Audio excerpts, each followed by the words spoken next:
Nilinaw ng Sangguniang Panlungsod ng Dagupan na wala pa silang natatanggap na aplikasyon ng mga negosyante na nais mag-operate ng Baratilyo sa lungsod. Yan ang tinutukan live ni King Guevara.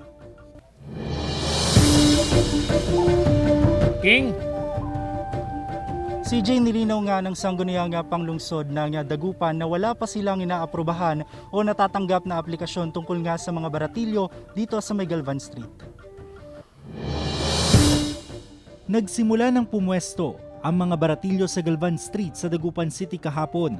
Kinumpirma rin ito ni Mayor Brian Lim sa panayam ng GMA Regional TV Balitang Amianan kahapon. The street is not yet open kasi hindi pa tapos.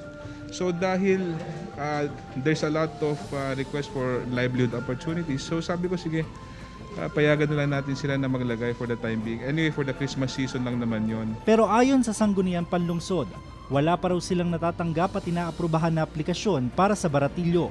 Na naman po tayong natanggap na any communication recognizing any government sponsor, city government sponsored baratilyo.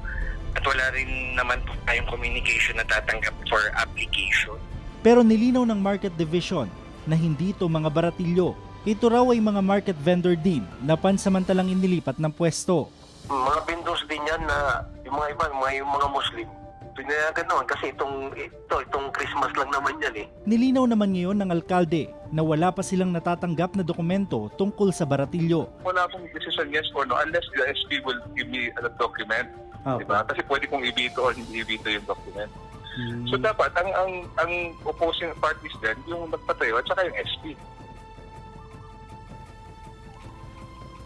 CJ, sa kasalukuyan, inaayos na raw nito nga mga baratilyo yung kanilang aplikasyon na ipepresenta nga dito sa Sangguniang Panlungsod. Kanina nung nag-ikot tayo dito sa may Galvan Street, napansin naman natin na may mga espasyo pa rin na hindi nalalagyan ng mga stall. Pero yung mga iba, yung mga dating nakapwesto doon sa lugar, ay muli silang lumipat doon at ayon sa kanila ay pansamantala lamang daw sila.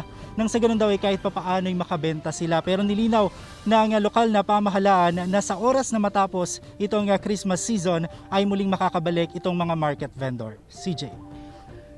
Base roon sa interview mo kay Mr. Aguedo Santa Maria, mga market vendor din ang mga yon. Pero di ba may mga pinaalis ng market vendor doon?